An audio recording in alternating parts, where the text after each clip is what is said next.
أعوذ بالله من الشيطان الرجيم. بسم الله الرحمن الرحيم. الحمد للہ وکفا والسلام علی عبادہ الذین اصطفیٰ اما بعد. امام بخاری اور امام مسلم رحمہ اللہ نے سیدہ کائنات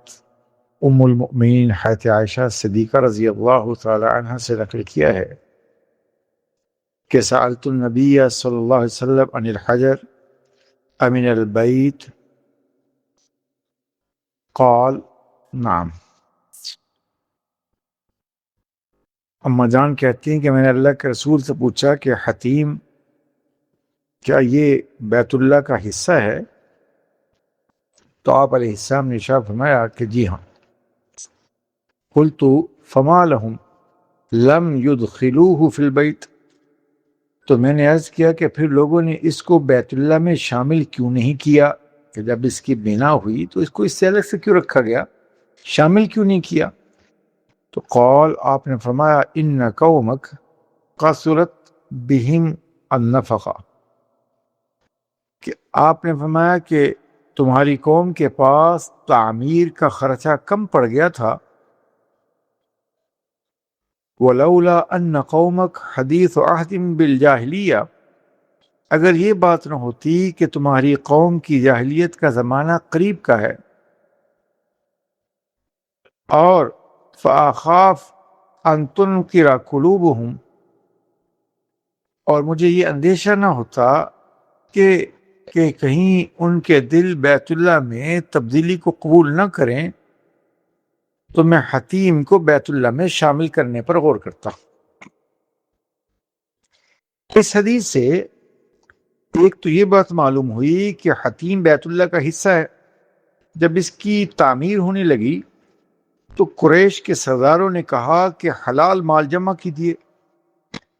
اگر حلال اور حرام مال جمع نہیں ہوگا تو اس وقت جو حلال مال ان کا جمع ہوا چندہ میں وہ اتنا نہیں تھا کہ پورے کعبہ کی تعمیر ہوتی. تو یہ چھوڑ دیا گیا حصہ، یہ کہتے ہوئے کہ اگر بعد میں اللہ نے ہمت دی تو ڈال لیں گے. تو بس حضور نے حضرت عائشہ کو اس بات کا جواب دیا کہ بس یہ اس وجہ سے حتیم کعبہ کا حصہ تو ہے، لیکن اس کو اس وجہ سے شامل نہیں کیا گیا. اس حدیث کی بنیاد پر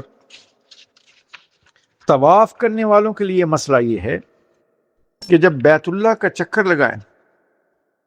تو ایک تو اس بات کا خیال رہے کہ بیت اللہ مسلسل آپ کے بائیں جانب رہے، چنانچہ ترچھے ہو کر اس طرح سے چلنا کہ بیت اللہ آپ کے سامنے آ جائے یا آپ کی پشت کی طرف ہو جائے، اور بائیں ہاتھ کی جانب نہ رہے، تو پھر یہ طواف کرنا صحیح نہیں ہوگا. جتنے قدم آپ ایسے چلے ہوں اتنے قدم واپس پلٹ کر دوبارہ صحیح طریقے پر چلنا چاہیے تاکہ طواف شریعت کے موافق ہو جائے. دوسرا یہ بھی معلوم ہوا کہ طواف حتیم کے باہر باہر کرنا ہوگا، اس کے اندر سے گزر کر نہیں کرنا، کیونکہ حتیم نصف دائرہ کی وہ دیوار ہے جو خانہ کعبہ کی ایک سائڈ میں کچھ فاصلے پر بنی ہوئی ہے. اور اس کی وجہ یہ ہے کہ حتیم کا حصہ در حقیقت بیت اللہ کا حصہ ہی ہے، جو دور نبوت سے پہلے جب قریش نے کعبہ کی تعمیر کی تو حلال مال کم ہونے کی وجہ سے اس کی تعمیر مکمل نہ کر سکے اور حتیم کا حصہ باہر چھوڑ دیا، لیکن چونکہ اس کا حصہ ہے تو طواف میں شمار کیا جائے گا. پھر امام حاکم رحمۃ اللہ علیہ نے مستدرک میں عبداللہ ابن عباس رضی اللہ تعالیٰ عنہما سے بھی یہی نقل کیا کہ الحجر من البیت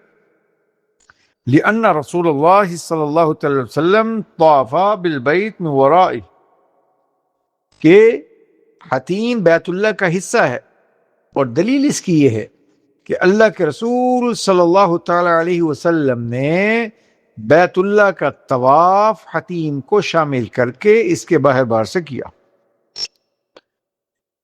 طواف کے دوران میں کیا ذکر کریں؟ عمومی طور پر تو کوئی خاص پابندی نہیں ہے، جو دعا دل میں آ رہی ہو اللہ کے سامنے وہ دعا قبول ہونے کی جگہ ہے۔ اپنے دل کی خواہشات اللہ کے سامنے رکھنا، اردو میں، پنجابی میں، ہر دعا کو اپنے انداز میں اللہ کے سامنے پیش کرنا، مناجات کرنا، یہ شریعت کی منشا ہے۔ لیکن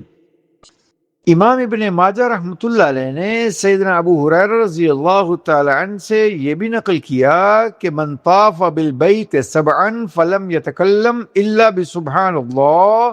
والحمد للہ ولا الہ الا اللہ واللہ اکبر ولا حول ولا قوة الا باللہ محیت عنہ 10 سیئات وکتبت لہ 10 حسنات ورفعت لہ درجات، کہ جو آدمی اس طرح بیت اللہ کا طواف کرے اور 100 چکر لگا لے کہ دنیاوی بات کی بجائے، ادھر ادھر کی بات کے بجائے صرف سبحان اللہ والحمد للہ ولا الہ الا اللہ واللہ اکبر ولا حول ولا قوة الا باللہ کہے تو اس کے اللہ 10 گناہ معاف کر دیتے ہیں، اس کے لیے 10 نیکیاں لکھ دی جاتی ہیں اور اس کے درجے 10 اس کے جنت میں درجات بڑھا دیے جاتے ہیں۔ تو لہذا تیسرا کلمہ کا اہتمام کرنا چاہیے طواف کے دوران، اس چیز کا بھی اہتمام۔ اور پھر بیت اللہ کا ایک کونا رکن یمانی بھی ہے، یعنی جو آخری کونا ہے حجر اسود سے پہلے والا کونا، تو اس کو رکن یمانی کہتے ہیں۔ اس کا استلام کرنا بھی ہے،